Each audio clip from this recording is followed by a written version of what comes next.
तो आ जाओ। आज वाले लेक्चर के अंदर मैं आपको जो है क्या करा रहा हूँ, चैप्टर नंबर 2 का जो है रिवीजन करवा रहा हूँ। करेक्ट, रिवीजन कह लो या फिर चैप्टर 2 जो है आपको एक्सप्लेन कर दे रहा हूँ। पूरा का पूरा फुल चैप्टर जो है हम लोग इसी वीडियो के अंदर कंप्लीट कर लेंगे। चैप्टर 2 का जो नाम है वो नाम है क्या? चैप्टर 2 का नाम है financial statement analysis. Okay, financial statement analysis. अब इस चैप्टर्स के अंदर we have to study total 8 topics. हम लोगों को टोटल कितने टॉपिक्स पढ़ने हैं? टोटल 8 टॉपिक्स पढ़ने हैं। ठीक है जी। और आपके एग्जाम पॉइंट ऑफ व्यू से जो है ना, ये चैप्टर्स बहुत ज़्यादा इंपॉर्टेंट नहीं रखता है, बट अगर क्वेश्चंस आ जाएगा तो थ्योरेटिकल क्वेश्चंस आएगा। ये पूरा का पूरा चैप्टर जो है थ्योरी है। ओके, 5-6 पेज का आपके बुक के अंदर भी जो है ये चैप्टर्स कंप्लीट है। 5-6 पेजेस में ही ये पूरा का पूरा चैप्टर्स कंप्लीट है। तो आ जाओ देखो, इसके अंदर सबसे पहले तो we have to study the meaning of financial statement analysis. Second जो टॉपिक पढ़ना है वो पढ़ना है टूल्स और you can say techniques of financial statement analysis. देखो, इस चैप्टर का नाम है ना फाइनेंशियल स्टेटमेंट एनालिसिस नाम है। चैप्टर नंबर जो 1 था हम लोगों का, उसका नाम था financial statement of a company. अब यहाँ पे जो चैप्टर्स है आपका वो बेसिकली क्या है? Financial statement and analysis. ये दो अलग अलग कर दो। तो फाइनेंशियल स्टेटमेंट का मतलब चैप्टर नंबर 1, तो चैप्टर नंबर 1 का हम लोग एनालिसिस कर रहे हैं। यानी कि चैप्टर नंबर 1 में जो फाइनेंशियल स्टेटमेंट होता था, बेसिकली फाइनेंशियल स्टेटमेंट का मतलब क्या होता था? अगर आपने चैप्टर 1 पढ़ रखा है, थोड़ा बहुत याद हो, तो फाइनेंशियल स्टेटमेंट का मतलब होता है कि annual statement of a company which shows basically what? Financial positions and financial performance, जो कि किसके थ्रू शो होता है? बैलेंस शीट के थ्रू। इसके अलावा हम लोग statement of profit and loss account बनाते हैं। इसके अलावा नोट्स टू अकाउंट्स बनाते हैं एंड कैश फ्लो स्टेटमेंट। ये 4 चीज़ें आपको पढ़ना है बेसिकली। तो आप ये कहते हो क्या सिंपल वर्ड में कि balance sheet, SPL, notes to accounts और कैश फ्लो स्टेटमेंट को हम फाइनेंशियल स्टेटमेंट बोलते हैं। तो इन सब का जब हम एनालिसिस करेंगे बेसिकली, तो वो आपका क्या कहलाएगा? Chapter number 2 financial statement analysis. ठीक है जी। तो इसको एनालाइज करने के कहने का मतलब कंपनी के बैलेंस शीट हो गया, प्रॉफिट एंड लॉस हो गया, उसको एनालिसिस करने के कई सारे टेक्निक्स होते हैं, टूल्स होते हैं, जो कि आपको पॉइंट नंबर 2 में पढ़ना है। कौन कौन से? Comparative statement, common size statement. ये जो कॉम्पेरेटिव और कॉमन साइज स्टेटमेंट है ना, ये बेसिकली चैप्टर नंबर 3 था। ठीक है जी, ये हमें चैप्टर नंबर 3 में पढ़ना है। इस साल के लिए चैप्टर नंबर 3 आपका जो है आउट ऑफ सिलेबस है। ठीक है जी। ओके, इस साल के लिए आपका चैप्टर नंबर 3 जो है आउट ऑफ सिलेबस है। अदरवाइज ये दोनों चैप्टर्स बड़ा ही आसान होता था, डिलीट कर दिया, कोई दिक्कत वाली बात नहीं। इससे एक क्वेश्चन 4 नंबर का आता था एग्जाम में। कॉमन साइज स्टेटमेंट और कंपैरेटिव साइज स्टेटमेंट बनाते थे। तो इस साल के लिए तो आपका नहीं है, तो हम चैप्टर 3 नहीं पढ़ेंगे हम लोग। उसके बाद चैप्टर नंबर 4 पे जाओगे तो उसका नाम है रेशो एनालिसिस एंड चैप्टर 5 का नाम है कैश फ्लो स्टेटमेंट। तो ये basically chapter number 3, chapter number 4, इसे बोलो आप chapter number 4 and chapter number 5। ये सारे चैप्टर्स बेसिकली क्या हैं? ये टूल्स कहलाते हैं फाइनेंशियल स्टेटमेंट एनालिसिस के। यानी कि फाइनेंशियल स्टेटमेंट एनालिसिस हम कैसे करते हैं, किन किन तरीकों से करते हैं, वो हमें चैप्टर 3, 4, 5 में सीखना है।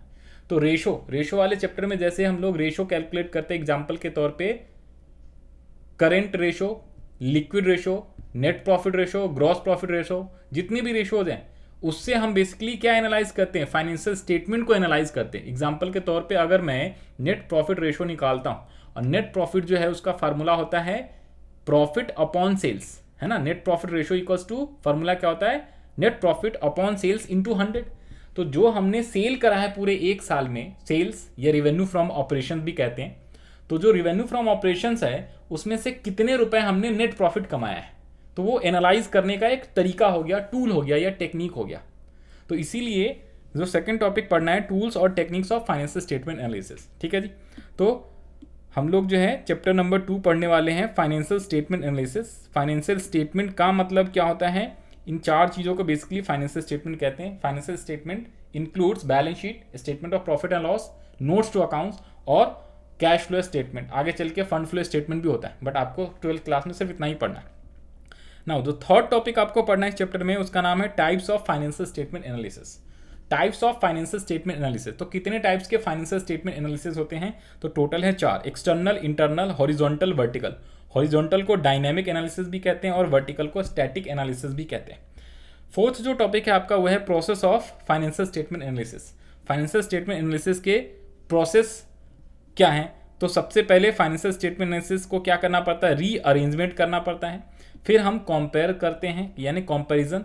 थर्ड जो होता है एनालाइज करते हैं। एंड फोर्थ जो है इंटरप्रिटेशंस करते हैं, रिजल्ट्स वगैरह निकालते हैं जो भी हमने एनालिसिस करा है फाइनेंशियल स्टेटमेंट का उससे। फिफ्थ जो टॉपिक पढ़ना है वो ज़्यादा इंपॉर्टेंट है, वो ये इंपॉर्टेंट रहता है ऑब्जेक्टिव्स। ठीक है जी, objectives of financial statement analysis और you can say significance of financial statement analysis. तो क्वेश्चन ऑब्जेक्टिव्स पूछ सकता है, पर्पस पूछ सकता है या बोल सकता है सिग्निफिकेंस क्या है।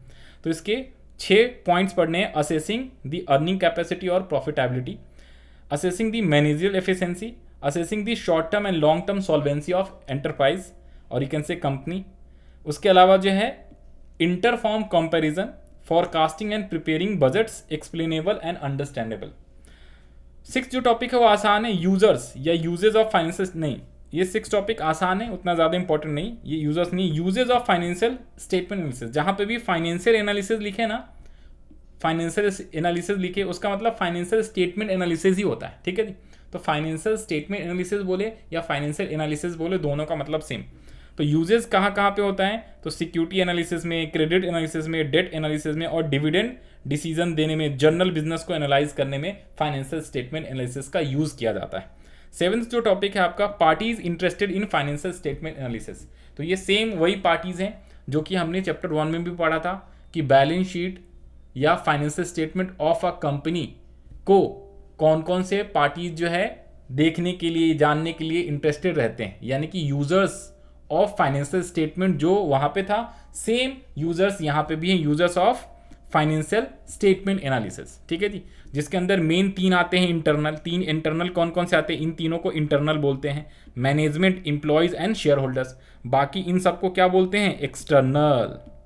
External, external users, internal users. ठीक है जी, याद रहेगा, अभी डिटेल में भी करेंगे, don't worry. And the last 8th topic जो है आपका इंपॉर्टेंस है। इंपॉर्टेंस कह रहा हूँ, लिमिटेशन। तो मेन इसमें जो टॉपिक नंबर 5th और 8th जो होता है ना, ये थोड़ा ज़्यादा इंपॉर्टेंट होता है, ऑब्जेक्टिव और लिमिटेशंस। लिमिटेशंस में क्या क्या हमें पढ़ने हैं? इसमें भी लिमिटेशन, कुछ लिमिटेशंस तो सेम ही है जो पिछले चैप्टर में था। जो फाइनेंशियल स्टेटमेंट एनालिसिस के लिमिटेशंस होते हैं ना, वही फाइनेंशियल स्टेटमेंट के भी लिमिटेशंस होते हैं काफ़ी हद तक। ठीक है जी, उसके अलावा कुछ एक्स्ट्रा है, जैसे हिस्टोरिकल एनालिसिस, ये सेम लिमिटेशंस चैप्टर 1 में भी था। Ignore price level changes, same limitations chapter 1 में भी था financial statement of a company के अंदर।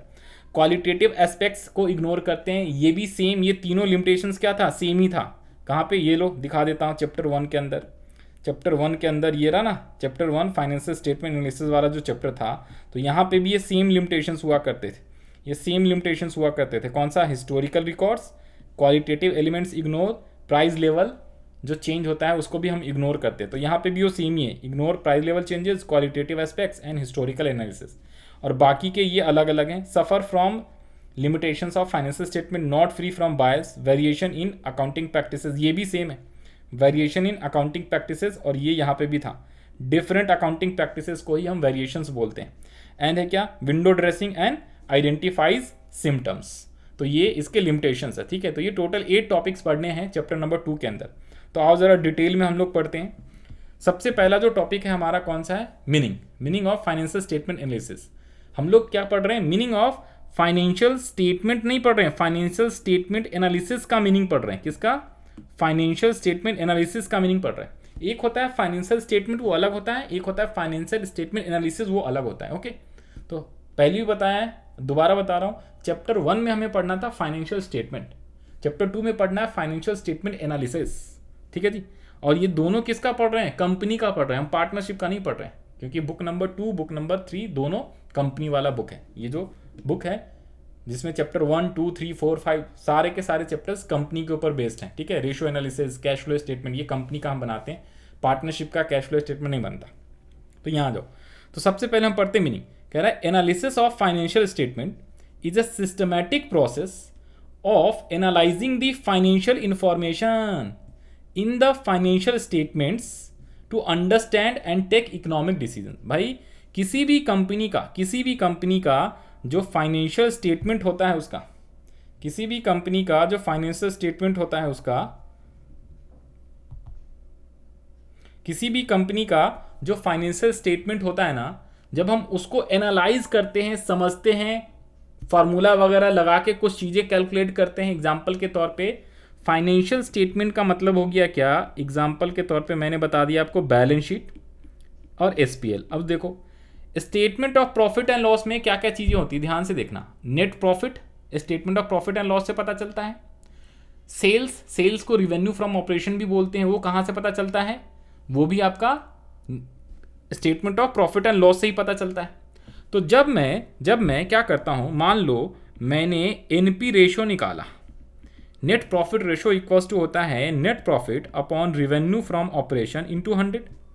अगर मैं कहता हूँ नेट प्रॉफिट रेशो जो है 20% आया, कैसे, 2 लाख पे हमें फ़ायदा हुआ है, 2 लाख नहीं 4 लाख का सेल हुआ यानी रिवेन्यू हुआ, और हमें प्रॉफिट हुआ है सिर्फ 20,000। मैं उल्टा बोल दिया ना, रुको, ये जो हमारा है, ये जो हमारा 20% कैसे आया, अगर हमने 2 लाख का सेल करा और इस पे 40,000 का प्रॉफिट हुआ, तो वी कैन से कि 20% हमारा क्या आया है, नेट प्रॉफिट आया है रेशो। तो इससे क्या होता है, इससे क्या हम समझते हैं, हमने देखा कि भाई अगर 2 लाख, ये कोई कंपनी थी, इस कंपनी का नेट प्रॉफिट है 40,000, सेल्स है कितना, 2 लाख रुपए। तो जब मैंने रेशो निकाला नेट प्रॉफिट रेशो, तो मेरे को समझ में आया 20% का नेट प्रॉफिट हो रहा है। यानी कि वी कैन सिंपली से कि अगर कल को यानी कि नेक्स्ट ईयर में अगर ये सेम कंपनी जो है, नेक्स्ट ईयर में सेम कंपनी अगर सेल जो है 2 लाख से बढ़ा के 3 लाख अगर कर लेती है, तो इसका फ़ायदा कितना होगा, सिंपल वर्ड में बोलूँ तो 20% के हिसाब से अगर हम लेके चलें, तो नेक्स्ट ईयर में इसका फ़ायदा हो जाएगा कितने, 60,000 रुपये। समझ गए बात को, क्योंकि एनपी रेशो 20% है। तो वी कैन एस्टिमेट कि भाई अगर सिर्फ हम एक एस्टिमेट लगा सकते हैं, 100% एक्यूरेट नहीं होता, कि भाई इस साल का नेट प्रॉफिट है 20%, यानी कि अगले साल भी 20% रहेगा। तो अगर कंपनी 3 लाख रुपए का सेल करती है अगले साल, तो 3 लाख का 20% यानी कि 60,000 प्रॉफिट कमा सकती है। तो हम इस टाइप से एनालाइज करते हैं, किसी भी कंपनी के बारे में एक्सपेक्टेशंस लगाते हैं। ठीक है जी। तो एनालाइज ऑफ फाइनेंशियल स्टेटमेंट, तो फाइनेंशियल स्टेटमेंट मतलब बैलेंस शीट, एसपीएल, तो इसी का तो हम एनालाइज कर रहे हैं। तो इसके कई सारे टूल्स होते हैं। तो ये जो टूल बताया, ये मैंने बताया रेशो एनालिसिस का टूल, और भी कई सारे टूल है, cash flow statement, comparative size, common size, ये हमें टॉपिक 2 में पढ़ना है। तो आ जाओ जी, मीनिंग क्या था, दोबारा से रीड करो। Analysis of financial statement is a systematic process. ये क्या है, एक सिस्टमैटिक प्रोसेस है जो क्या करता है, analysing the financial information in financial statement to understand and take the economic decisions. Economic decisions लेने में हेल्प करता है। इकोनॉमिक डिसीजंस कैसे लेते हैं, अब जो इन्वेस्टर्स हैं वो इस कंपनी का एनपी रेशो देखा 20%, तो उसने अनुमान लगाया कि भाई अगले साल कंपनी जो है अगर सेल 3 लाख या 4 लाख करेगी, 3 लाख करेगी, तो यानी कि अगले साल कंपनी का प्रॉफिट 60,000 हो जाएगा। तो हम इस कंपनी में इन्वेस्ट करें या ना करें, वो डिसीजंस लेगा एज अ इन्वेस्टर्स। ठीक है, जो यूजर्स हैं, समझ रहे हो, users of financial statement analysis, external users. Management भी इससे क्या करता है, डिसीजन लेता है कि अरे इस साल हमने 40,000 प्रॉफिट कमाया, तो हम अंदाज लगा रहे हैं, अनुमान एस्टिमेट लगा रहे हैं कि अगले साल अगर हमारी सेल्स 3 लाख हो जाएगी 2 लाख से बढ़ के, तो हम क्या कर लेंगे, अपना प्रॉफिट 60,000 कमा पाएंगे। तो हर कोई जो है एस्टिमेट लगाता है। तो ये कहाँ से, फाइनेंशियल स्टेटमेंट को एनालाइज करता है, वहीं से एस्टिमेशन आती है, ताकि क्या हो, वो इकोनॉमिक डिसीजंस ले पाए या उस बैलेंस शीट को, फाइनेंशियल स्टेटमेंट को अंडरस्टैंड कर पाए। ठीक है, तो ये था मीनिंग। इसके अलावा एक मीनिंग और भी लिखा हुआ है, अब मैं ये मिटा दे रहा हूँ, ध्यान से देखो। इसके अलावा नीचे भी एक मीनिंग लिखा हुआ है, क्या लिखा हुआ है, अकॉर्डिंग टू जॉन मायरस। ठीक है जी, नाम क्या है, स्पेलिंग आप जो है अपना करेक्ट कर लेना, प्रोनाउंसिएशन। तो एज पर सम पर्सन, क्या लिखा हुआ है, पढ़ो जी। As per John, mister John, financial statement analysis is a largely a study of relationship among the various financial factors in business as disclosed by a single set of statement and study of the trends of these factors as shown in the series of statement। तो ये नहीं भी याद रहेगा तो कोई दिक्कत वाली बात नहीं, इसको समझ लिया, एक नंबर में मीनिंग आ सकता है, तो ये आएगा और कुछ नहीं आएगा। ठीक है, नेक्स्ट पॉइंट नंबर 2 पे आओ। पॉइंट नंबर 2 कहता है क्या, tools of financial statement analysis. Tools को टेक्निक्स भी कहा जाता है। ठीक है जी, तो टोटल कितने टूल्स हैं, टोटल 4 टूल्स हैं। कौन कौन से, सर इसके 4 टूल्स हैं। फाइनेंशियल स्टेटमेंट एनालिसिस को, फाइनेंशियल स्टेटमेंट को एनालाइज करने के 4 टूल्स हैं। Number 1 comparative size statement, common size statement, ratio analysis and cash flow statement. तो रेशियो एनालिसिस का मतलब क्या होता है अभी आपको समझाया एग्जांपल से एनपी रेशियो करके। तो पहले रेशियो एनालिसिस बता, देखो ratio analysis is an arithmetic expression of relationship between two related, यहाँ पे होना चाहिए टू रिलेटेड और interdependent components of financial statement of an accounting period. Example के तौर पे जो एनपी रेशियो हमने निकाला था ना, तो उसमें दो रिलेटेड आइटम होने चाहिए, एक तो नेट प्रॉफिट और दूसरा जो सेल्स है यानी रिवेन्यू फ्रॉम जो ऑपरेशन है, ये दोनों रिलेटेड आइटम है, तब जाके रेशियो निकल पाता है। ऐसा नहीं है कि एनपी रेशियो में अगर मैं एनपी लिख दूं, डिवाइडेड बाय में लिख दूं क्या डेटर्स, डिवाइडेड बाय में डेटर्स लिख दूं, डेटर्स की जगह क्रेडिटर्स लिख देता हूं, डेटर्स की जगह क्रेडिटर्स लिख देता हूं इंटू 100, तो इन दो एनपी और क्रेडिटर्स इन दोनों का कोई रिलेशन ही नहीं होता, तो इस टाइप का कोई रेशियो बन ही नहीं सकता। तो रेशियो का मतलब क्या होता है ना, एक अर्थमेटिकल एक्सप्रेशन, जैसे एनपी रेशियो 20% आया, तो ये एक अर्थमेटिकल एक्सप्रेशन दिखाता है किसी दो आइटम के रिलेशन के बीच, जो कि रिलेटेड आइटम हो, इंटरडिपेंडेंट हो। दो आइटम कौन सा है, नेट प्रॉफिट और सेल्स है। तो this is called ratio analysis, ठीक है जी। तो ये क्या है, टूल है और टेक्निक है to analyse the financial statement. इसके अलावा एक होता है कॉमन साइज और कॉम्पेरेटिव साइज स्टेटमेंट, ये चैप्टर 3 में पढ़ना था, ठीक है जी। चैप्टर 3 में हमें न्यूमेरिकली ये सारे कैलकुलेट करना होता है। जैसे रेशियो में बहुत सारे रेशियो आपने पढ़े होंगे ना, ये तो मैंने एक एनपी रेशियो एग्जांपल बताया, इसके अलावा और भी रेशियो होता है, current ratio, liquid ratio, solvency ratio के अंदर आता है एसेट टर्नओवर रेशियो, नहीं सॉल्वेंसी में आता है debt to equity, total asset to debt ratio, turnover में आता है trade payables turnover ratio, trade receivers turnover ratio, inventory turnover ratio, ये जितनी भी रेशियो है, NP ratio, GP ratio, return on capital employed ratio, all are basically ratios जो ratio के अंदर कवर होते हैं। तो अलग अलग रेशियोज निकाल के अलग अलग डिसीजंस लिया जाता है और इकोनॉमिक डिसीजंस लिया जाता है और उसको इंटरप्रेट करते हैं। फिर है comparative size statement. Comparative size statement क्या होता है ना, जब क्या करते हैं हम ना, कंपेयर करते हैं। कंपेयर क्या करते हैं, 2 साल का डेटा हम कंपेयर करते हैं। एग्जाम्पल के तौर पे यहाँ पे एक नया पेज इंसर्ट कर दूं क्या, हाँ जी। एग्जाम्पल के तौर पे देखो जी, एक सेकेंड दो, हाँ जी देखो यहाँ पे एग्जाम्पल के तौर पे ध्यान से देखना, कॉम्पेरेटिव साइज स्टेटमेंट का मतलब क्या होता है, ध्यान से देखो। जब एग्जाम्पल के तौर पे यहाँ पे आओ, मान लो ये 2 ईयर्स लिखा हुआ है, जब बैलेंस शीट हम बनाते हैं 2 साल का बनाते हैं, ठीक है जी। मान लो ये आपका क्या है 2021-22 है और 2022-23। अब ये जो है आपका बैलेंस शीट बनाओ या फिर statement of profit and loss. तो मान लो मैंने बैलेंस शीट बनाई हुई, अब बैलेंस शीट में यहाँ पे ये जो लिखा हुआ मैंने शेयर कैपिटल लिख लिया, पहला शेयर कैपिटल होता है ना, तो हमने शेयर कैपिटल लिख लिया। अब शेयर कैपिटल मान लो पिछले साल 1 लाख रुपए था, इस साल जो है 1,50,000 हो गया है, ओके। इस साल 1,50,000 हो गया है शेयर कैपिटल। अब ये जो 1,50,000 हो गया है 1 लाख से बढ़ के, ठीक है जी। तो इसका मतलब क्या हुआ, इसका मतलब कितने रुपए से इस साल इंक्रीज हुआ है, जरा बता सकते हो कितने रुपए से इस साल इंक्रीज हो गया, बताओ जरा। इस साल 50,000 से इंक्रीज हो गया। इंक्रीज कितने से हुआ सर, 50,000 रुपए से इस साल इंक्रीज हो गया, राइट। और अगर मैं परसेंटेज में निकालूं इंक्रीज, तो परसेंटेज में कितना इंक्रीज हुआ है, 50,000 डिवाइडेड बाय 1 लाख जो बेस ईयर है और इंटू 100, तो कितना परसेंट आ गया, 50% आ गया। समझ गए बात को, कितने आ गए, ये आ गया आपका 50%। कितना परसेंट आ गया, ये 50% से इंक्रीज हो गया। समझ गए बात को, 50% से इंक्रीज हो गया। अगर सेम मैं कहूँ, मान लो कोई यहाँ पे क्रेडिटर्स था, करेंट लायबिलिटीज में क्रेडिटर्स था, पिछले साल क्रेडिटर्स थे 50,000 के, ओके। इस साल क्रेडिटर्स हो गए हैं कितने के, मान लो 55,000 के हो गया।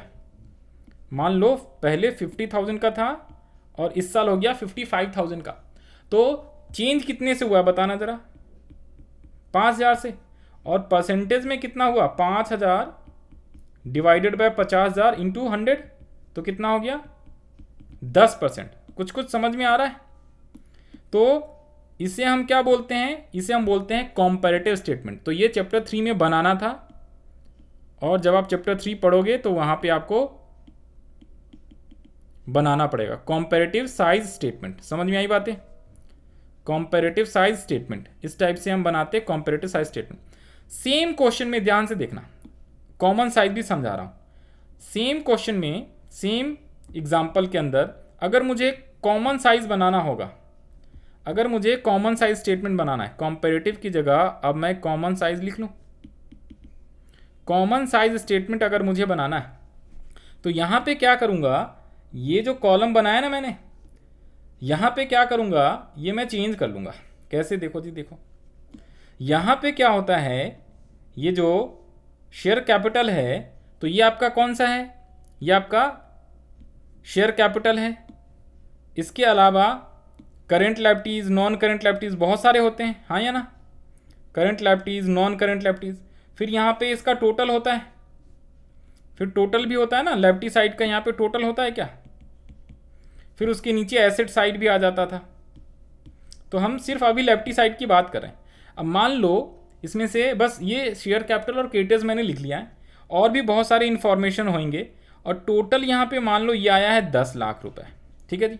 और इसका टोटल, ये पिछले साल का 10 लाख था, इसका टोटल मान लो जी 15 लाख है, ठीक है जी।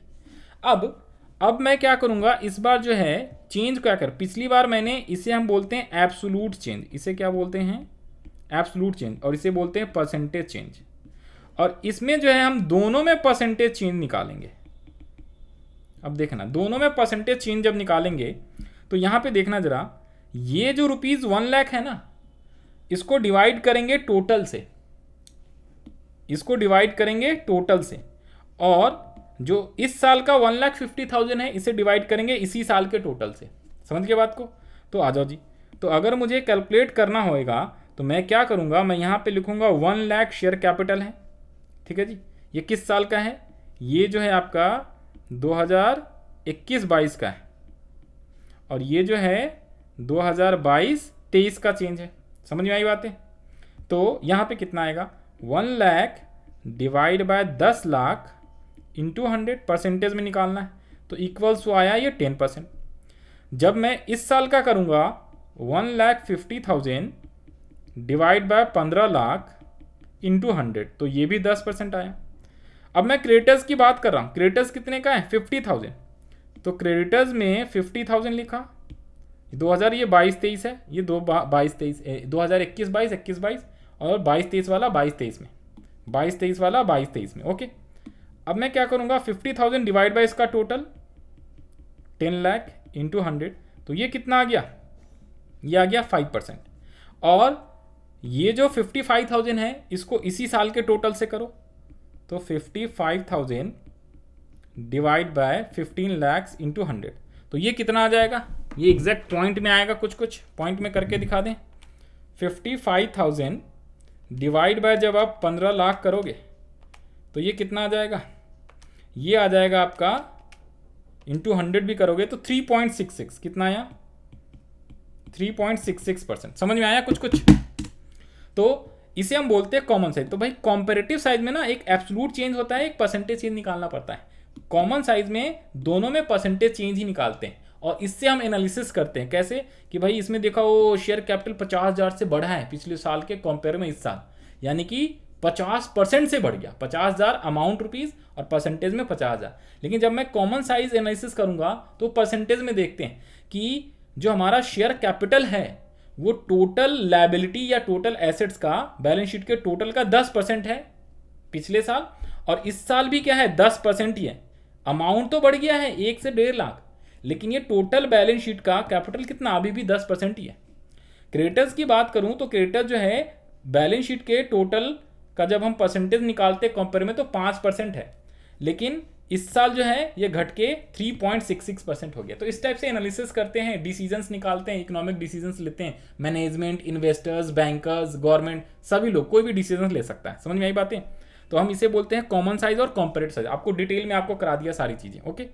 देखो, तो अमाउंट ऑफ 2 और more years are placed side by side along with changes in amounts, that is called absolute and percentage। ओहो, एब्सोल्यूट और परसेंटेज चेंज दोनों चेंज निकालते हैं in terms to facilitate comparison. किस लिए निकालते हैं, ताकि हम कंपेयर कर पाए both statement, profit and loss. और मैंने सिर्फ आपको एक बैलेंस शीट का एग्जांपल दिया जिसमें शेयर कैपिटल और क्रेडिटर्स का निकाला था, वैसे statement of profit and loss का भी कंपेयर कर सकते हैं, कॉमन साइज और कंपैरेटिव साइज। तो both statement of profit and loss और balance sheet are prepared in the form of comparative statement. This analysis is also known as horizontal analysis. अब इसका याद रख लेना, कॉमन साइज और एक होता है कंपैरेटिव साइज. तो कंपैरेटिव साइज स्टेटमेंट को हम लोग हॉरिजॉन्टल एनालिसिस भी बोलते हैं, याद रहेगा. ठीक है जी. इसके बाद सेकेंड वाला भी पढ़ लो, ये भी मैंने एक्सप्लेन कर दिया है. Common size, individual items of financial statement of two और मोर, यहाँ पे और है, 2 और मोर ईयर्स, 2 साल या 2 साल से ज्यादा, मैंने तो आपको सिर्फ 2 साल का ही एनालिसिस करके दिखाया, are placed side by side and thereafter converted into percentage. इस बार सिर्फ और सिर्फ परसेंटेज में हम कन्वर्ट करते हैं. Taking common base. Common base किसको लिया था हमने? बैलेंस शीट के टोटल को कॉमन बेस लिया था, टोटल लायबिलिटी से सब में डिवाइड करा था. ठीक है ना. यहाँ पे कॉमन साइज स्टेटमेंट में सब में मैंने टोटल इस साल के टोटल से डिवाइड करा और इस साल वाले में इस साल के टोटल से डिवाइड करा. ठीक है जी. तो हम लोग एक कॉमन बेस लेते हैं और उससे डिवाइड करके परसेंटेज निकालते हैं. Common base is taken total assets और total equities and liability side, यानी टोटल लायबिलिटी साइड का या टोटल एसेट दोनों का इक्वल ही रहता है. भाई टोटल एसेट जितना होगा उतना ही टोटल लायबिलिटीज होएगा. करेक्ट है. In common size balance sheet and revenue from operation, ये एसपीएल की बात कर रहा है. एसपीएल में रिवेन्यू फ्रॉम ऑपरेशंस को बेस मानते हैं और उससे निकालते हैं. ठीक है जी. तो ये comparative size, common size statement. Ratio analysis already explain कर दिया मैंने, उसमें बहुत टाइप के रेशियोज निकालते हैं और उससे इकोनॉमिक डिसीजंस लेते हैं. एंड फोर्थ है कैश फ्लो स्टेटमेंट. तो कैश फ्लो स्टेटमेंट हमें बनाना चैप्टर 5 में सीखना है. चैप्टर 5 में हम कैश फ्लो में कौन कौन सी एक्टिविटीज बनाते हैं? Operating, investing, financing. ठीक है जी. फिर ऑपरेटिंग में कुछ आता है अमाउंट, इन्वेस्टिंग में कुछ आता है, फाइनेंसिंग में कुछ आता है, फिर total cash and cash equivalent का ओपनिंग बैलेंस में उतने ऐड करने पे क्लोजिंग बैलेंस आ जाता है. तो हम समझ जाते हैं कि अच्छा हमारा जो कैश है, कितने कैश कहाँ से इनफ्लो हुआ और कितना कैश कहाँ पे आउटफ्लो हुआ है. तो वो भी एक एनालिसिस करने का तरीका है ना, कि भाई कहाँ से कैश आया, कहाँ पे कैश गया. तो वो हम एनालाइज कर रहे हैं किसको? फाइनेंशियल स्टेटमेंट को, यानी बैलेंस शीट को एनालाइज कर रहे थे. तो cash flow statement is a statement which shows the flow of cash and cash equivalence during financial year. और you can say cash flow statement is a statement which shows inflows and outflows of cash and cash equivalence in a financial statement of a accounting year या in a accounting year. ठीक है जी. तो ये 4 क्या हैं? Tools हैं. सबसे पहले हमने मीनिंग पढ़ा, what is the meaning of financial statement. Financial statement analysis एक प्रोसेस होता है किस चीज़ का? किसी भी कंपनी के फाइनेंशियल स्टेटमेंट को एनालाइज करने का. और एनालाइज करके हम क्या करते हैं? उससे डिसीजंस मेकिंग लेते हैं, इसलिए उसको एनालाइज कर रहे हैं. कौन कौन से टूल हैं? Common size, comparative size. Comparative size को हॉरिजॉन्टल एनालिसिस भी कहते हैं. इसके अलावा ratio analysis and cash flow analysis. Third point आ जाओ. थर्ड पॉइंट क्या है? Types of financial statement analysis. कितने टाइप्स के फाइनेंशियल स्टेटमेंट एनालिसिस होते हैं? External, internal, horizontal and vertical, और एक intra firm and inter firm comparison. ठीक है. ये 5 है टोटल. कौन कौन से? Types of financial statement analysis. Number 1 external analysis, internal analysis. उसके बाद है वर्टिकल या स्टैटिक एनालिसिस, हॉरिजॉन्टल या dynamic analysis, and intra form और इंटर फॉर्म एनालिसिस. इसको कंपैरिजन भी बोलते हैं. ठीक है जी. सर ऊपर में भी ये क्या था? Ratio analysis. तो ये टेक्निक और टूल होते हैं, लेकिन ये क्या है? टाइप्स होते हैं. कितने टाइप्स से फाइनेंशियल स्टेटमेंट एनालिसिस को एनालाइज करेंगे, या कितने टाइप्स के फाइनेंशियल स्टेटमेंट एनालिसिस होते हैं. तो एक होता है एक्सटर्नल. एक्सटर्नल का मतलब क्या होता है? देखो, it is conducted by those who do not have access to the detailed records of the enterprise. मतलब एक्सटर्नल का मतलब एक्सटर्नल पार्टीज, इंटरनल का मतलब इंटरनल पार्टीज. भाई इंटरनल पार्टीज कौन कौन से होते हैं? इंटरनल पार्टीज मेन 3 होते हैं. कौन कौन से? देखो, इंटरनल का मतलब कोई भी कंपनी का इंटरनल पार्टी कौन कौन सा होगा? एक तो उसका मैनेजर होगा, जिसे हम मैनेजमेंट बोलते हैं. ठीक है जी. दूसरा होता है इम्प्लॉयज. इम्प्लॉयज लोग तो उसी कंपनी में काम कर रहे हैं ना. और जो तीसरा पर्सन होता है ओनर्स. ओनर को क्या बोलते हैं? Share holders. समझ रहे हो बात को? तो ये 3 लोग क्या होते हैं? ये 3 लोग मेन होते हैं. ये 3 लोग कौन होते हैं? ये मेन 3 लोग होते हैं, इंटरनल लोग होते हैं. बाकी सब एक्सटर्नल है. एक्सटर्नल कौन कौन से होते हैं? एक्सटर्नल होते हैं जैसे गवर्नमेंट, बैंक्स, क्रेडिटर्स. ठीक है जी. इन्वेस्टर्स, सबसे बड़ा इन्वेस्टर्स गवर्नमेंट. गवर्नमेंट भी क्या करती है? कंपनी के डेटा को चेक करती है, बैलेंस शीट और प्रॉफिट एंड लॉस को. कंपनी कहती है अच्छा तूने प्रॉफिट कमाया कितने रुपये? 40,000 रुपये कमाए क्या? चल 40,000 पे टैक्स निकाल. समझ रहे हो बात को? इन्वेस्टर देखता अच्छा 40,000 प्रॉफिट कमाया, नेट प्रॉफिट, यानी 40,000 कितने परसेंटेज है सेल्स का? 20%. मतलब ठीक ठाक काम कर रही. अगर 100% प्रॉफिट हो जाता है 2 लाख करोड़ प्रॉफिट हो जाता है, इसका मतलब कंपनी बहुत बढ़िया काम कर रही है और भी है जी। तो उस केस में इन्वेस्टर्स क्या करेंगे, और पैसा इन्वेस्ट करेंगे, समझ रहे हो बात को। तो उसे एक्सटर्नल एनालिसिस कहते हैं, और इंटरनल एनालिसिस कौन करेगा, मैनेजमेंट, ठीक है जी, to know the financial position, management, share holders, employees, ये सब। फिर एक क्या, हॉरिजॉन्टल और डायनेमिक एनालिसिस। हॉरिजॉन्टल और डायनेमिक एनालिसिस क्या होता है, this analysis is made to review analysis financial statement for number of years, it is a time series. अब यहाँ पे इंपॉर्टेंट हाईलाइट कर लो, हॉरिजॉन्टल को टाइम सीरीज एनालिसिस भी कहते हैं। क्यों, क्योंकि इसमें जो है कई सालों के डेटा को कंपेयर करके एनालाइज करते हैं। नंबर ऑफ ईयर्स मतलब 2 साल, 4 साल, 5 साल, 10 साल। लेकिन जो वर्टिकल होता है ना, वर्टिकल में सिर्फ एक ही साल का एनालिसिस करते हैं, वर्टिकल में सिर्फ एक ही साल का एनालिसिस करते हैं, जैसे कि एनपी रेशो, इसी साल का net profit divide by sales into 100, इसी साल का। लेकिन अगर मैं बोलूं देखो, जब मैं बात करूं, अगर मैं बोलता हूं नेट प्रॉफिट है, ठीक है जी, नेट प्रॉफिट है आपके 2 साल का, कौन सा ईयर, 2022-23, और ये 2022-23 नहीं लिखना है ना, 2021-22, और ये लिखना है 2022-23। अब मान लो 2021-22 में नेट प्रॉफिट जो था कंपनी का पिछले साल, मान लो जी था कितना, 40,000, ठीक है जी, और इस साल हो गया है कितना, इस साल हो गया मान लो 60,000, और रिवेन्यू फ्रॉम ऑपरेशन भी दिया हुआ है, ये दिया हुआ था 2 लाख, और इस साल हो गया है जी 3 लाख। अब एक बात बताओ, जब मैं क्या करूंगा, इसी साल का एनालिसिस करूंगा, ठीक है जी, 2022 का एनालिसिस करूंगा, तो 2022 में, 2021 और 22 में एनपी रेशो कितना है, 40,000 डिवाइडेड बाय 2 लाख इंटू 100, तो कितना हो गया, 20%।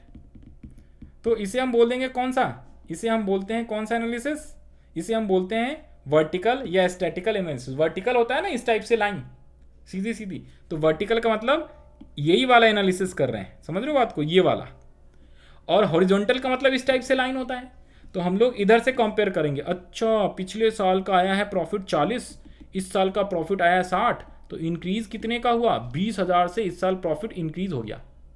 सेल्स कितने से इंक्रीज हुआ है, पिछले साल 2 लाख, इस साल 3 लाख का, तो सेल्स इंक्रीज हुआ है 1 लाख से, समझ रहे हो बात को।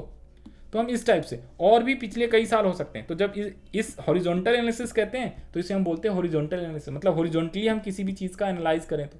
और वर्टिकल हम कर रहे हैं इसी साल का इसी का, इस साल का इसी साल भी कर सकते हैं। अगर मुझे एनपी रेशो निकालना है 2022 और 23 का, तो हम लिखेंगे NP upon revenue from operation into 100, ये फार्मूला होता है। तो ये 60,000 डिवाइडेड बाय 3 लाख इंटू 100, ये भी 20% आया, उससे कोई मतलब नहीं कितना भी परसेंट आया। तो इसे भी हम क्या बोल सकते हैं, वर्टिकल, समझ रहे हो बात को। तो जब 1 साल का एनालिसिस किया जाए तो उसे वर्टिकल बोलते हैं, या फिर स्टैटिक भी बोलते हैं। जब 1 से ज़्यादा साल का, जिसे हम टाइम सीरीज बोलते हैं, टाइम सीरीज का मतलब कई साल, कई टाइम का, 1 महीना, 2 महीना, 4 महीने, या 2 साल, 4 साल, 10 साल, तो नॉर्मली कई ईयर्स का होता है। इससे एमसीक्यू आने के चांस ज़्यादा होते हैं। एक्सटर्नल और इंटरनल कम इंपॉर्टेंट रहता है, मेन होता है हॉरिजॉन्टल और वर्टिकल, ठीक है जी। हॉरिजॉन्टल का मतलब कई साल, number of years, also known as time series analysis. Vertical क्या होता है, ओनली 1 साल का होता है। और एक होता है इंट्रा फॉर्म कंपेरिजन और इंटर फॉर्म। अब इसमें देखो, ये जो मैंने आपको ये जो डेटा दिया है ना, ये एनपी और ये एक ही कंपनी का है। इस कंपनी का नाम है XYZ लिमिटेड, ठीक है जी। तो ये एक ही कंपनी का, एक पिछले साल का है और एक इस साल का है, नेट प्रॉफिट और रेवेन्यू फ्रॉम ऑपरेशन, ठीक है जी। तो एक ही साल के डेटा को हम एनालाइज कर रहे हैं, इसी साल के, मतलब एक ही कंपनी के कई सालों का डेटा एनालाइज कर रहे हैं। एक ही कंपनी है ना, सेम कंपनी है, सेम कंपनी का जब हम एनालिसिस करेंगे तो हम उसे क्या बोलते हैं, इंट्रा फॉर्म कंपेरिजन। इंट्रा मतलब सेम कंपनी का डेटा पिछले कई सालों का एनालाइज कर रहे हैं। इंटर फॉर्म क्या होता है, मान लो एक कंपनी और भी है, ठीक है जी, एक कंपनी और भी है, एक XYZ लिमिटेड है और एक क्या है, ABC लिमिटेड है, ठीक है जी। ये ABC लिमिटेड है और ये क्या है, XYZ है। अब इसका भी क्या दिया हुआ है, नेट प्रॉफिट और रिवेन्यू फ्रॉम ऑपरेशन दिया हुआ है, ठीक है जी। इसका भी नेट प्रॉफिट दिया हुआ है और रिवेन्यू फ्रॉम ऑपरेशन दिया हुआ है, नेट प्रॉफिट और रेवेन्यू फ्रॉम ऑपरेशन। अब इस वाले में क्या दिया हुआ था, 2 साल है, ठीक है जी। तो 2 साल है यहाँ पे, तो भाई इसका दिया हुआ था कितना, 40,000 और रेवेन्यू 2 लाख, इसका 60,000 हो गया था और इसका 3 लाख। अब दूसरे वाली कंपनी जो है इसका क्या हो सकता है, अलग डेटा हो सकता है। इसका नेट प्रॉफिट आया 45,000 और इसकी रेवेन्यू फ्रॉम ऑपरेशन थी कितनी, 3 लाख, और अगले साल इसका नेट प्रॉफिट 50,000 ही रहा, ठीक है जी, और रेवेन्यू फ्रॉम ऑपरेशन कितना हो गया, 4 लाख, ठीक है। तो जब मैं इस साल का एक ही कंपनी का एनालिसिस करूंगा तो उसे हम बोलते हैं क्या चीज़, इंट्रा। इंट्रा और इंटर का मतलब क्या होता है, एक कंपनी का दूसरे कंपनी से, एक कंपनी का दूसरे कंपनी से। अच्छा, इसका 40,000 का प्रॉफिट है, इसका 45 का, समझ रहे हो बात को। हाँ जी, हेलो, हाँ जी यश। तो ये हम बोलते हैं कि इसका इंट्राफॉर्म और इंटरफॉर्म एनालिसिस। तो intrafirm analysis is comparison of financial variables of an enterprise over a period, लेकिन इंटरफॉर्म का मतलब क्या होता है, ये इंट्रा और ये इंटरफॉर्म का मतलब इंट्राफॉर्म का मतलब सेम कंपनी का over a period of analysis करते हैं, और इंटरफॉर्म का मतलब 2 और मोर एंटरप्राइजेस का। तो ये मेन इंपॉर्टेंट याद रख लेना, ठीक है जी। तो हमने अभी तक टॉपिक 1, टॉपिक 2, टॉपिक 3 काफ़ी डिटेल में मैं करा दे रहा हूँ, कोई दिक्कत वाली बात नहीं है। फिर उसके बाद आ जाओ जी टॉपिक नंबर 4 पे। टॉपिक नंबर 4 बड़ा ही आसान है, बस ख़त्म कर देंगे, जल्दी हो जाएगा। बाकी के टॉपिक सब आसान है, बस 2 पेज रह गए, टेंशन ना लो। हाँ जी, बाकी के सब आसान है।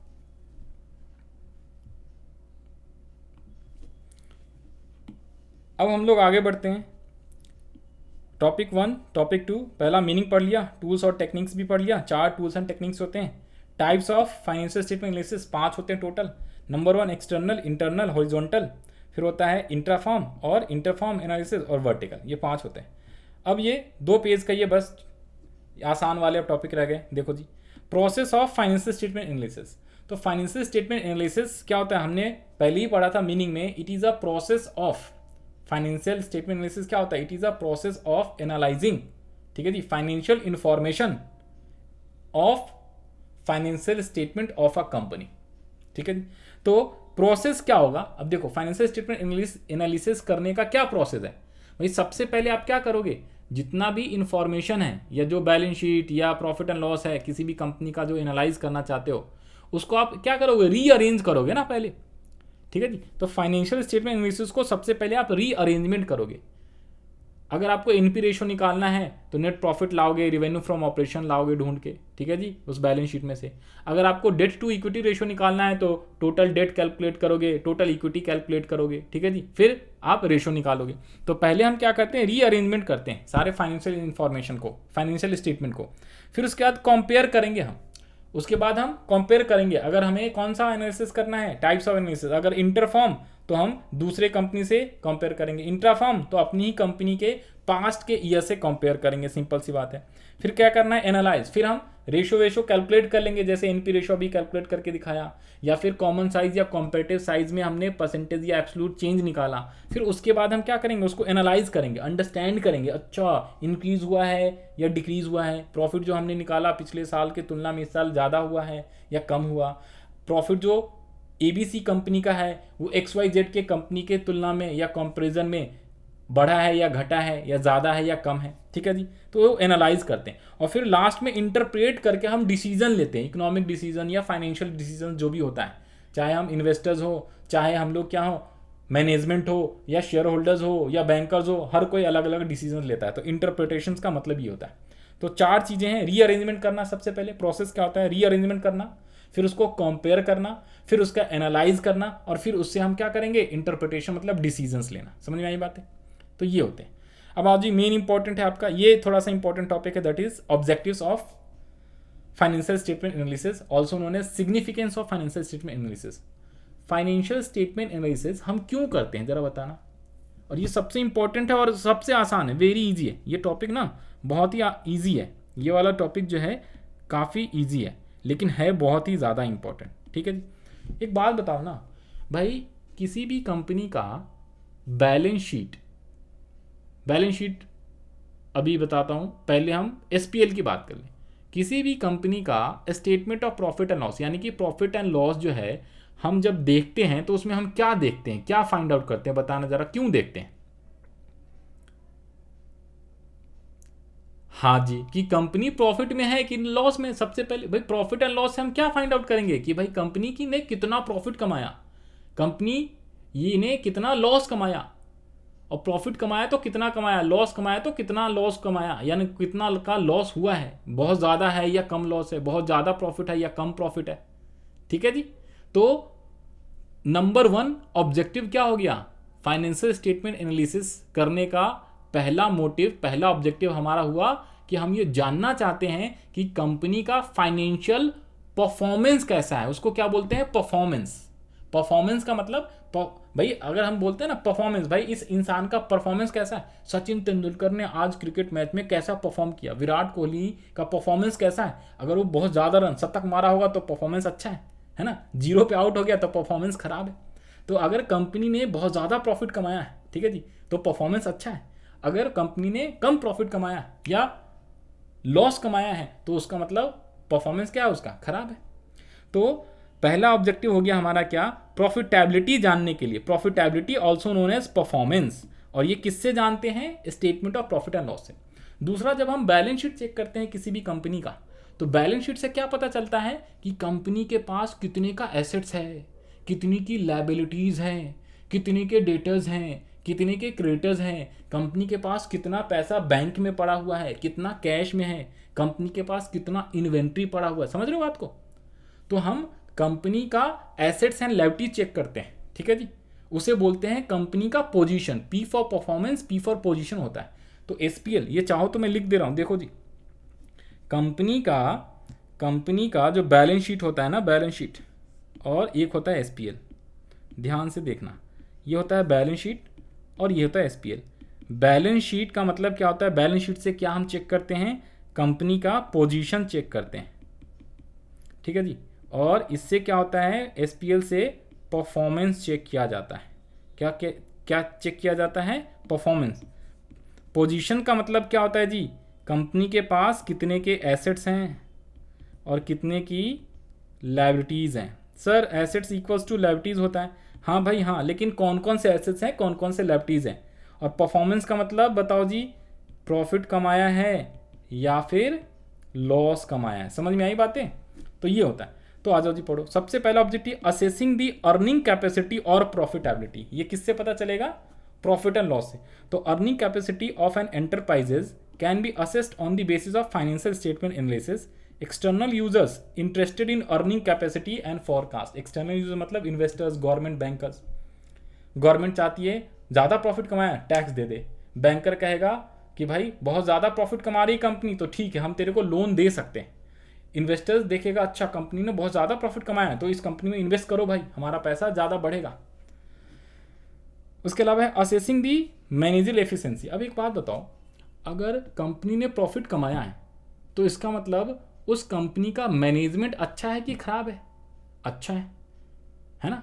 अगर लॉस कमाया है कोई कंपनी ने तो हम बोलेंगे भाई ये कंपनी लॉस कमा रही है, इसका मतलब इसका मैनेजर वगैरह खराब है, इंप्लॉयज, स्टाफ, मैनेजर, इन सबको भगाओ, नए मैनेजर लाओ ताकि अच्छे से काम करे, है ना।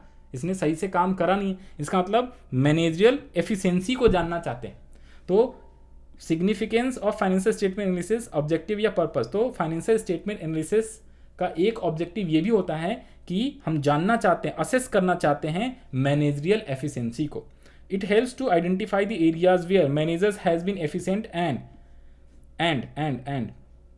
Areas where have been inefficient, कि भाई मैनेजमेंट किस जगहों पे या किस एरिया में एफिशिएंट काम कर रहा है अच्छे से और किस एरिया में इनएफिशिएंटली काम कर रहा है, ठीक है जी। ये हम जानना चाहते हैं ताकि जिसमें इनएफिशिएंट है जिस एरिया में, उसमें बढ़ाओ, और जिस एरिया में ऑलरेडी एफिशिएंट है तो वो अच्छे से काम कर ही रहा है तो उसमें और अच्छा से काम किया जाए।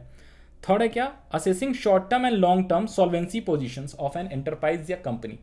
हम फाइनेंशियल स्टेटमेंट एनालिसिस करके ये जानना चाहते हैं, अगर किसी कंपनी का एग्जैक्टली बोलूं तो जब मैं डेट टू इक्विटी रेशियो निकालता हूं, डेट टू इक्विटी रेशियो निकालता हूं, डेट अपॉन इक्विटी इंटू 100, हाँ जी, या इसको सिर्फ डेट टू इक्विटी रेशियो अनुपात में होता है, परसेंटेज मत निकालो।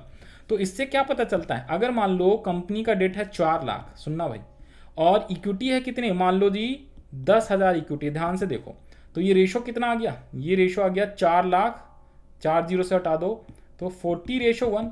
क्या ये रेशो अच्छा है, आंसर इज नो, ये कंपनी खराब है। कैसे भाई, normally debt to equity ratio कितना होना चाहिए, आइडल जो डेट टू इक्विटी रेशो होता है वो होना चाहिए कितना, ideal debt to equity ratio 2:1 होता है, ये आइडल होता है, ये हमने पढ़ा हुआ है रेशो के चैप्टर्स में। और ये रेशो आ कितना रहा है, एक्चुअल में कंपनी 40:1 है, डेट बहुत ज़्यादा है, कर्जा बहुत ज़्यादा है, इसका मतलब कंपनी कभी भी डूब सकती है, समझ रहे हो। तो ये कंपनी क्या है, कभी भी डूब सकती है, तो इससे हमें सॉल्वेंसी पता चलता है। तो कैसे पता चला, डेट टू इक्विटी रेशो निकाल के, डेट टू इक्विटी रेशो हमने किससे निकाला है, it is a tool, ratio analysis है ना, it is a tool technique of financial statement analysis. तो हम फाइनेंशियल स्टेटमेंट को एनालाइज कर रहे हैं। तो इसका एक ऑब्जेक्टिव क्या है, नंबर 1 अर्निंग कैपेसिटी जानना, मैनेजरियल की एफिशिएंसी को असेस करना, और असेसिंग दी शॉर्ट टर्म या long term solvency position, short term long term, debt to equity से लॉन्ग टर्म पता चलता है, और शॉर्ट टर्म के लिए हम करंट रेशो और लिक्विड रेशो निकालते हैं, current ratio current assets upon current liabilities and liquid ratio liquid assets upon current liabilities, ठीक है जी। इसके अलावा क्या है, इंट्राफॉर्म कंपेयर, अभी हमने ऊपर में पढ़ा इंटरफॉर्म कंपैरिजन और इंट्राफॉर्म। तो इंटरफॉर्म कंपैरिजन मतलब एक कंपनी का दूसरे कंपनी से कंपेयर करने में आसानी होती है, इसलिए हम फाइनेंशियल स्टेटमेंट एनालिसिस कैलकुलेट करते हैं, फाइनेंशियल स्टेटमेंट एनालिसिस वाला चैप्टर पढ़ा, यानी कि किसी भी कंपनी का फाइनेंशियल स्टेटमेंट एनालाइज करते हैं सो दैट हम एक कंपनी का या अपनी कंपनी का दूसरे कंपनी से कंपेयर कर पाए।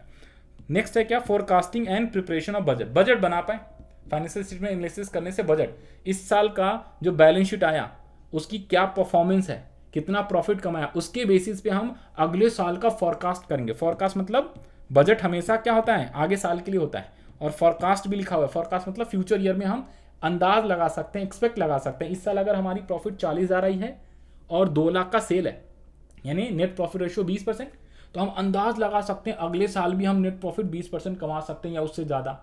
या हमारी सेल इस साल जो है 2 लाख रुपए आई है, हमने इतने इतने का गुड्स बेचा है और इतना मेहनत करा, तो अगर हम नेक्स्ट ईयर में और ज़्यादा सेल करेंगे, गुड्स ज़्यादा बनाएंगे और बेचेंगे और ज़्यादा मेहनत करेंगे, तो हमारी सेल बढ़ सकती है, कितने तक बढ़ सकती है। तो इस टाइप से हम फोरकास्ट कर सकते हैं, बजट बनाने में हेल्प करता है।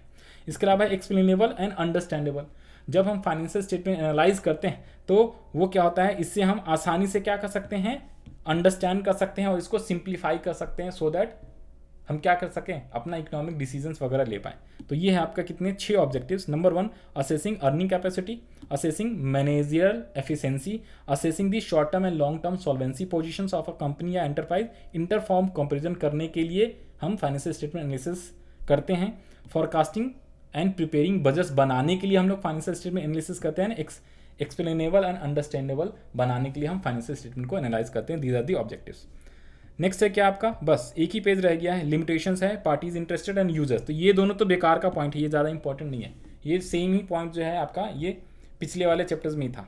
देखो यूजर्स नहीं, यूजेस अलग है, ये और ये और ये तो पिछले चैप्टर्स का ही, ध्यान देखो। Uses of financial statement analysis, हम फाइनेंशियल स्टेटमेंट का जो एनालाइज कर रहे हैं उसका यूज़ कहाँ पे करते हैं, सिक्योरिटी एनालिसिस में, क्रेडिट एनालिसिस में, डेट को एनालाइज करने में, डिविडेंड देने में और जनरल बिजनेस। देखो सिक्योरिटी एनालिसिस का मतलब कि भाई कंपनी सिक्योर है कि नहीं है।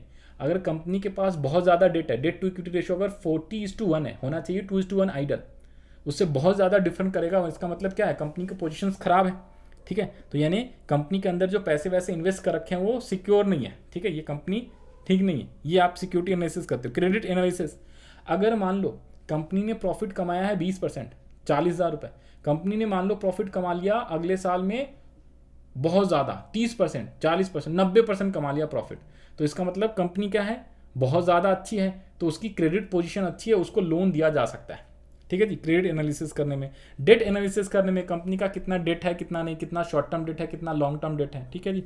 डिविडेंड डिसीजन देने में, अगर कंपनी ने बहुत ज़्यादा प्रॉफिट कमाया है, ठीक है जी, तो डिविडेंड दिया जा सकता है कि नहीं दिया जा सकता है। डिविडेंड शेयर होल्डर्स को पे करते हैं अमाउंट, यानी प्रॉफिट में से जो पैसा डिस्ट्रीब्यूट किया जाता है उसे डिविडेंड बोलते हैं, ठीक है जी। तो डिविडेंड देना है कि नहीं देना है, कितना देना है, ठीक है जी। तो ये होते हैं क्या, uses of financial statement analysis. और जर्नल बिजनेस एनालिसिस मतलब कि कोई डिसीजंस लेने में, सेल बढ़ाना है, घटाना है, कितना सेल करेंगे, कितने गुड्स का प्रोडक्शंस करेंगे, कितने रॉ मटेरियल परचेज करें, समझ रहे हो बात को। तो इन सब डिसीजंस लेने में बेसिकली हम क्या करते हैं, यूज़ करते हैं फाइनेंशियल स्टेटमेंट एनालिसिस को। उसके बाद parties interested in financial statement, बहुत ही आसान सा टॉपिक है और बहुत ही बहुत ही एकदम इजी टॉपिक है, ठीक है जी, और बहुत ज़्यादा इंपॉर्टेंट नहीं है, बट फिर भी parties interested in financial statement, कौन कौन से पार्टीज इंपॉर्टेंट आप मान के चलना, थोड़ा बहुत, ज़्यादा नहीं, 50-50% रहते हैं चांसेस।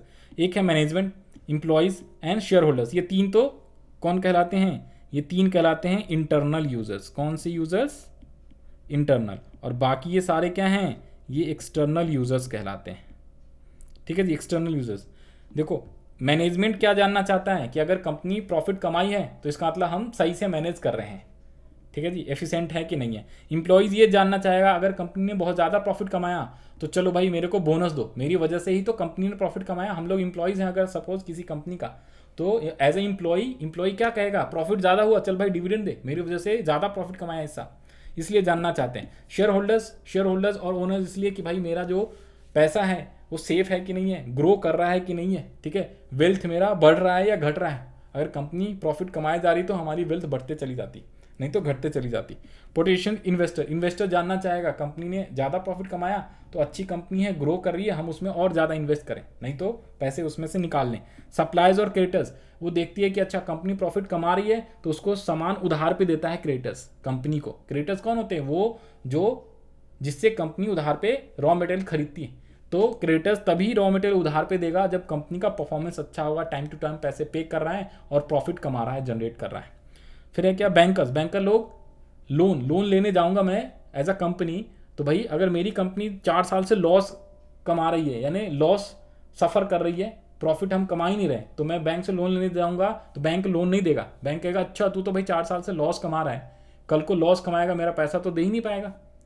जो कंपनी प्रॉफिट कमाते आ रही है उसको जल्दी बैंक लोन देती है, जो लॉस वाले होते हैं उसको बहुत ही ना के बराबर लोन दिया जाता है। फिर है क्या, टैक्स अथॉरिटीज़ ये जानना चाहती है अगर प्रॉफिट कमाए तो टैक्स दे, लॉस कमाए तो कोई बात नहीं। कस्टमर्स लोग जानना चाहते हैं क्या कि भाई कंपनी ठीक ठाक गुड्स एंड सर्विसेज प्रोड्यूस कर रही है कि नहीं कर रही, तो ये सारे एनालिसिस करते हैं। लिमिटेशंस क्या है, वही सेम हिस्टोरिकल एनालिसिस। बताओ फाइनेंशियल स्टेटमेंट एनालिसिस के अंदर हम सारे रिकॉर्ड्स हिस्टोरिकल होते हैं, एक बार खरीद लिया वही रिकॉर्ड कर लिया, है ना। और कोई भी प्राइस लेवल चेंज होता है हम उसको इग्नोर करते हैं। भाई अगर एक बार फिक्स एसेट 10 लाख का खरीदा, उसको बुक्स ऑफ अकाउंट्स में रिकॉर्ड कर लिया, अब उस पर हम डिप्रिशिएशन लगा के घटाते हैं, लेकिन एक्चुअल में उसकी मार्केट प्राइस कुछ और हो जाती। 10 लाख का खरीदा और 1 साल के अंत में मान लो 1 लाख रुपए डिप्रिशिएशन आपने लगा दिया, तो बैलेंस शीट में आपकी 9 लाख की दिख रही है 1 साल के बाद, साल के एंड में वो मशीन की वैल्यू। लेकिन जब मार्केट में एक्चुअल में जाओगे तो जरूरी नहीं है, जब उसको बेचने अगर जाते हो तो हो सकता है वो ज़्यादा में बिके या हो सकता है कम में भी बिके, तो मार्केट में उसी वाले आपके वाले एसेट्स का प्राइस कुछ अलग भी हो सकता है। तो उसको हम क्या करते हैं, इग्नोर मारते हैं। हम कहते हैं मार्केट में क्या है प्राइस उससे मतलब नहीं, एक बार हमने 10 लाख में खरीद लिया, अब हमें सिर्फ डेप्रिसिएशन लगा के अपने बुक वैल्यू में उसी के हिसाब से रिकॉर्ड करेंगे। नेक्स्ट होता है क्वालिटेटिव एस्पेक्ट्स। देखो भाई हम अकाउंट्स के अंदर क्वालिटेटिव एस्पेक्ट्स को रिकॉर्ड करते हैं क्या? Answer is no. भाई 10 मैनेजर को हायर करा, उसमें से 6 मेल पर्सन थे और 4 मैनेजर फीमेल पर्सन थे। मैंने 100 एम्प्लॉय अपने फैक्ट्री में क्या करा है, जॉब पे लगाया, 50 को निकाल दिया मैंने, ठीक है जी, समझ रहे हो। तो क्या इसका रिकॉर्ड मेंटेन करते हैं अकाउंट्स के अंदर, बुक्स ऑफ अकाउंट में, फाइनेंशियल अकाउंट्स में? नहीं, वो अलग से रिकॉर्ड मेंटेन होगा, ठीक है, कंपनी के अलग से डेटा होगा, लेकिन हम अकाउंट्स में उसका नहीं लिखते ना कहीं, उसको प्रॉफिट एंड लॉस में लिखते हैं कहीं, नहीं बैलेंस शीट में लिखते हैं कि भाई 10 एम्प्लॉय आया, 500 आया, 400 गया, नहीं लिखते। हम उसको सैलरी कितना देते हैं, तो सैलरी इज क्वांटिटेटिव अप्रोच, समझ रहे हो बात को। क्वालिटेटिव एस्पेक्ट्स को हम इग्नोर मारते हैं, सिर्फ क्वांटिटेटिव एस्पेक्ट्स लिखते हैं। प्राइस लेवल चेंजेस को इग्नोर मारते हैं। हिस्टोरिकल एनालिसिस हमारा होता है, ठीक है, सारे डेटा जो होते हैं हिस्टोरिकल डेटा होते हैं। It analysis what happened already, क्या होने वाला है उसको नहीं। फिर है suffer from limitations of financial statement. देखो जी बहुत सारे लिमिटेशंस होते हैं, और अगर जो भी फाइनेंशियल स्टेटमेंट सफ़र करेगा, ठीक है जी, तो ये क्या है, this analysis suffers from all such limitations from which financial statement. अब देखो फाइनेंशियल स्टेटमेंट एनालिसिस के जितने भी लिमिटेशंस होते हैं जो हमने चैप्टर 1 में पढ़ा था, कौन कौन सा, limitations of financial statement, historical, affected, price level, quantitative, ठीक है जी, affected by estimates, can not meet the purpose of all parties. तो ये सेम लिमिटेशन से फाइनेंशियल स्टेटमेंट एनालिसिस भी अफेक्ट करता है, सफ़र करता है। Not free from bias. देखो भाई अगर कोई अकाउंटेंट है, अगर अकाउंटेंट जो है कई बार कुछ गलतियां भी कर सकता है अकाउंट में, मान लो 5000 की जगह पे उसने एंट्री पास कर दी 500 रुपये से, 1 जीरो कम लिख दिया गलती से, जानबूझ के नहीं गलती से, कुछ अकाउंटेंट जानबूझ के भी लिख देते हैं, एक्सपेंसेस हुआ नहीं लेकिन टी का एक्सपेंसेस, चाय के एक्सपेंसेस, आने जाने के खर्चे लिख लेते हैं और पैसे अपने पॉकेट में रख लेते हैं। तो गलती जानबूझ के भी हो सकती है और गलती से भी हो सकती है, तो उसे बोलते हैं क्या, उसे बोलते हैं बायसनेस। ठीक है जी। तो कई बार क्या होता है, अकाउंट्स के अंदर जो इन्फॉर्मेशन वगैरह है नॉट फ्री फ्रॉम बायस, कई बार कुछ लोग जो है जानबूझ के कुछ प्रॉफिट एंड लॉस ऊपर नीचे दिखा देते हैं। प्रॉफिट कम करने के लिए एक्सपेंसेस दिखा देगा अकाउंटेंट ज़्यादा, ताकि हमें टैक्स कम देना पड़े। समझ रहे हो, जिस साल में लोन लेना है तो कई बार प्रॉफिट ज़्यादा दिखा देते हैं अकाउंटेंट या कंपनी वाले, ताकि हमें लोन इजीली मिल जाए। तो इस टाइप से क्या होगा, कुछ बायसनेस हो सकती है। समझ रहे हो बात को, बायसनेस हो सकता है। बायसनेस के अंदर क्या आता है मेनली, ये मैंने जो आपको बताया इसके अंदर ध्यान से देखो, जो एक्सपेंसेस प्रॉफिट और लॉस को घटाने बढ़ाने के लिए एक्सपेंस ज़्यादा दिखाना, इनकम ज़्यादा दिखाना, वो विंडो ड्रेसिंग में आता है। बायसनेस का मतलब क्या होता है, बायसनेस का मतलब होता है कि जैसे डेप्रिसिएशन लगाने के 2 मेथड पढ़े थे आपने 11th में, स्ट्रेट लाइन और WDV। तो कुछ कंपनी स्ट्रेट लाइन लगा सकती है, कुछ कंपनी हो सकता है वो WDV लगा ले। तो दोनों कंपनी क्या हो गया, बायस है ना, अपना अपना कंपनी अपने हिसाब से लगा रही है। भाई दोनों मेथड तो सही मेथड है, कोई भी लगा सकता है अकाउंटिंग में। ठीक है जी, क्योंकि अकाउंटिंग कंसेप्ट ही बताता है, कई सारे मेथड्स होते हैं डेप्रिसिएशन लगाने के। तो कोई स्ट्रेट लाइन लगा रहा है, कोई WDV लगा रहा है, तो अपना पर्सनल बायसनेस के ऊपर लगा रहा है वो मेथड, तो इसे हम बोलते हैं नॉट फ्री फ्रॉम बायसनेस। लेकिन अगर कोई भी कंपनी जो है अपनी फाइनेंशियल पोजीशंस को अच्छा दिखाने के लिए, प्रॉफिट ज़्यादा दिखाने के लिए इनकम ज़्यादा बढ़ा देता है, प्रॉफिट को कम दिखाने के लिए ताकि टैक्स सेव हो जाए, एक्सपेंसेस अगर ज़्यादा दिखा दे गलती से या जानबूझ के, तो उसे हम बोलते हैं विंडो ड्रेसिंग करना। इसके अलावा वेरिएशन इन अकाउंटिंग प्रैक्टिसेस, वो सेम ही है। वेरिएशन का मतलब क्या है भाई, अगर किसी ने WDV लगाया, किसी ने स्ट्रेट लाइन मेथड लगा दिया, तो वेरिएशंस रहता है अकाउंटिंग में। Identifies symptoms, financial statement identifies symptoms of the problem which has to be look for the remedy to rectify problems by the management. और साथ साथ में क्या होता है, बहुत सारी जो गलतियां होते हैं उसको आइडेंटिफाई करेगा मैनेजमेंट और बाद में उसको रेक्टिफाई करेगा। ठीक है, तो ये सारे क्या होते हैं, लिमिटेशंस होते हैं। तो हमने जो है टोटल 8 टॉपिक्स पढ़ा चैप्टर नंबर 2 के अंदर, पूरा का पूरा ये चैप्टर रिवाइज कर लिया हमने। ठीक है जी। और टोटल हमने जो टाइम लगाया बेसिकली 1 घंटे के अंदर हमने चैप्टर नंबर 2, ऐसे ये 1 घंटे का चैप्टर था नहीं, बट काफ़ी मैंने डिटेल में एनालाइज करके इसको रिवाइज करा दिया है। ठीक है, एक्सप्लेन कर दिया बेसिकली, एक तरीके से रिवाइज बोलो या पूरा का पूरा चैप्टर्स ही मैंने पढ़ा दिया है भाई। तो एक बार दोबारा से 2 मिनट में देख लो। सबसे पहले हमने मीनिंग पढ़ा, फाइनेंशियल स्टेटमेंट एनालिसिस का मतलब क्या होता है। सेकंड हमने पढ़ा tools and techniques, total 4 tools होते हैं। कौन कौन से, common size, comparative size, ratio analysis और कैश फ्लो स्टेटमेंट। मीनिंग क्या होता है, financial statement is a process. ठीक है जी, किस चीज़ का प्रोसेस होता है, it is a process of analysing financial information of financial statement of a company, simple से वर्ड में। ठीक है, और 4 इसके क्या होते हैं, टूल्स होते हैं, सॉरी टूल्स कहो या टेक्निक्स कहो। और हमने 5 क्या पढ़ना था, types of financial statement analysis, horizontal, उसके अलावा इंटरनल, एक्सटर्नल, वर्टिकल, और एक होता है inter and intra form comparison. फिर हमने पढ़ा process of financial statement analysis, rearrangement, comparison, analyse और इंटरप्रिटेशन, ऑब्जेक्टिव्स, और लास्ट वाला लिमिटेशन बड़ा इंपॉर्टेंट रहता है। ऑब्जेक्टिव क्या है, हम प्रॉफिटेबिलिटी जानना चाहते हैं, असेस करना चाहते हैं, मैनेजरियल एफिशिएंसी असेस करना चाहते हैं, short term long term solvency position हम असेस करना चाहते हैं किसी भी कंपनी का, इंटरफॉर्म कंपैरिजन करना चाहते हैं, forecasting and preparing budget and explainable and understandable balance sheet बनाना चाहते हैं, इसलिए हम फाइनेंशियल स्टेटमेंट को एनालाइज करते हैं। Uses of financial statement, security analysis, credit, debt, dividend analysis and general business analysis होता है। पार्टीज कौन कौन से होते हैं, इंटरनल एंड एक्सटर्नल। इंटरनल में management, employ, shareholders, external में इन्वेस्टर्स, सप्लायर्स यानी creditors, bankers, researchers, tax authorities and customers. और ये जो टैक्स अथॉरिटीज है इसको गवर्नमेंट भी कहा जाता है। लिमिटेशंस क्या है, historical analysis, ignore price level changes, quantitative aspects को इग्नोर करता है, variation in accounting practices, not free from bias, suffer from limitations of financial statement and window dressing होता है, और आइडेंटिफाई सिम्टम्स। तो ये आपके पूरा का पूरा चैप्टर जो है हमने कंप्लीट कर लिया। ठीक है जी, ये जो चैप्टर है भाई ये पूरा का पूरा क्या है आपका, थ्योरी का चैप्टर है, इसमें कोई भी न्यूमेरिकल नहीं है।